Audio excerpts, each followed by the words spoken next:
Welcome back to the history of.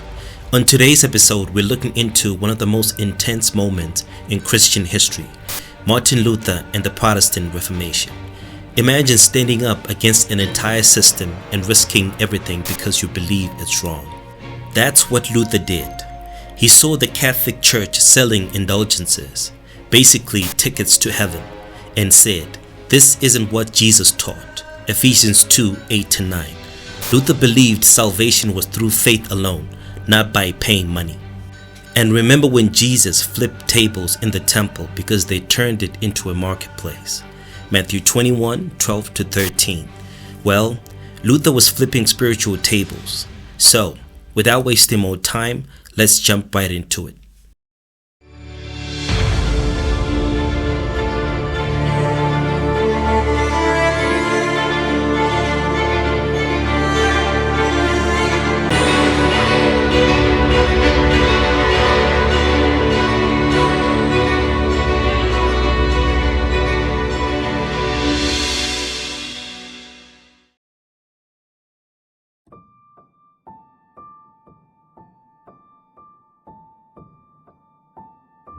For people like Martin Luther, this widespread corruption made it clear that something had to change. It wasn't just a religious issue, it was a moral crisis that could no longer be ignored. People were told that they could essentially buy their way into heaven, no matter how sinful their lives were. This made the church seem more like a business than a spiritual guide, angering many who felt it was taking advantage of people's fears. But it wasn't just about indulgences.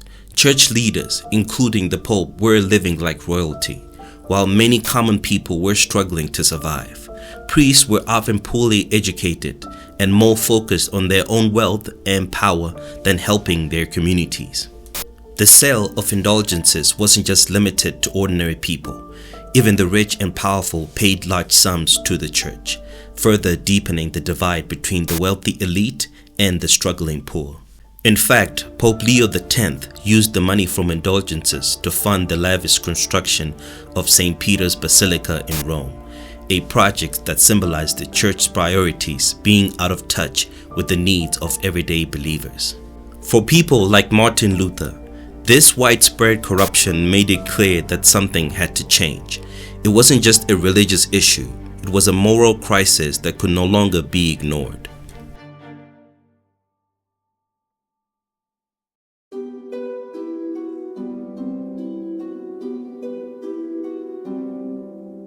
In 1517, Martin Luther, a German monk, had had enough of the church's greed and corruption.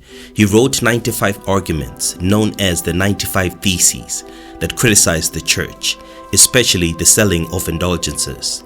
Luther didn't just want to complain, he wanted to spark change. So, in a bold move, he nailed his 95 Theses to the door of a church in Wittenberg, Germany, challenging the church to a debate. This was a direct challenge to the most powerful institution in Europe. Luther's 95 Theses spread like wildfire. Thanks to the printing press, copies were quickly made and distributed all over Europe. Suddenly, people everywhere were reading Luther's words, and many agreed with him. The church was furious, and Pope Leo X demanded Luther take back what he said, but Luther refused.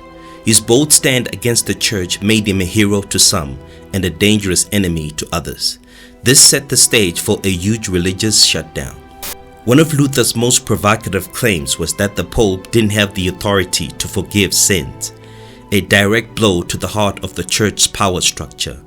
The 95 Theses not only challenged the Pope's authority, but also questioned whether he was acting in the interest of Christ at all, further fueling Luther's revolutionary reputation among the common people.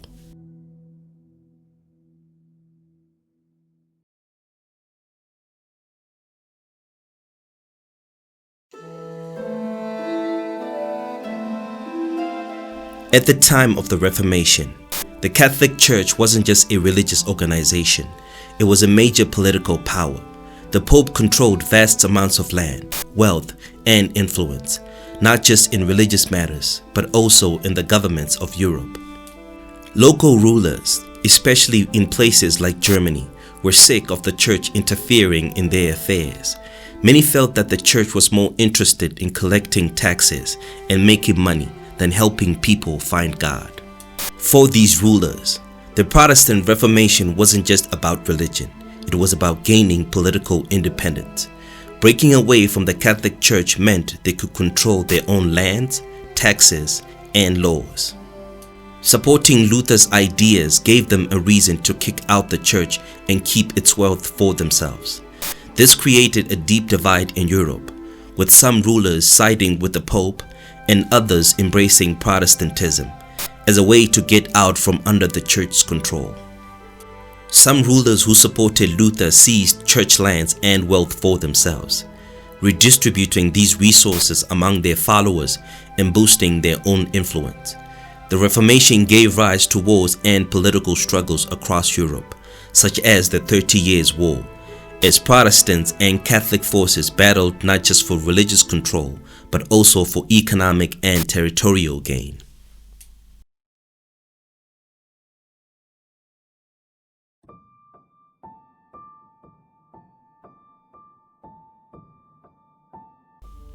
Before the printing press was invented, ideas spread slowly and only a few people could read or afford books. But in the mid-1400s, Johannes Gutenberg changed all that. His printing press allowed books and pamphlets to be made quickly and cheaply. By the time Luther came around, this new technology made it possible for his ideas to be printed and spread far and wide. Without the printing press, Luther's 95 Theses might have stayed in Wittenberg, and the Reformation might never have taken off. People all over Europe were now reading Luther's writings, discussing them, and questioning the church's teachings. This mass distribution of information gave ordinary people the chance to think for themselves, something the Catholic Church wasn't used to. As Luther's ideas spread, so did the anger against the church. The printing press made it impossible for the church to stop the flood of new ideas, and soon, entire communities were ready to break away. Luther's pamphlets weren't just religious, they were written in a way that was accessible and even entertaining to common people, using humor and sharp criticism to make his point. This helped build a popular movement against the church. As Luther's writings spread into everyday conversations, taverns, and markets, making religion a hot topic for the first time in many households.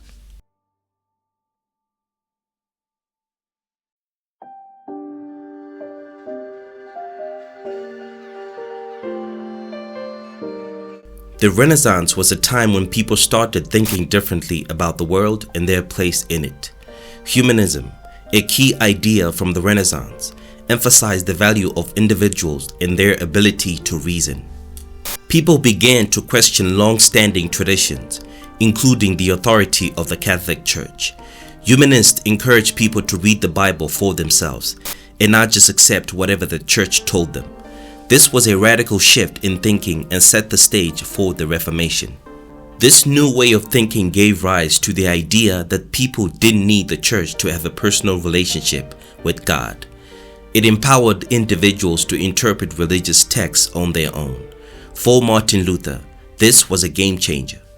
He believed that everyone should have access to the Bible and that faith alone was enough to achieve salvation, something the church strongly disagreed with. The Renaissance opened the doors for Luther's ideas to take hold, and the church's grip on Europe's spiritual life began to loosen. Luther wasn't the only one influenced by Renaissance ideas. Thinkers like Erasmus, who also criticized the church, helped lay the intellectual groundwork for questioning authority. The focus on personal interpretations of texts also encouraged people to translate the Bible into local languages, allowing individuals who didn't speak Latin, the church's language, to read and interpret it for the first time.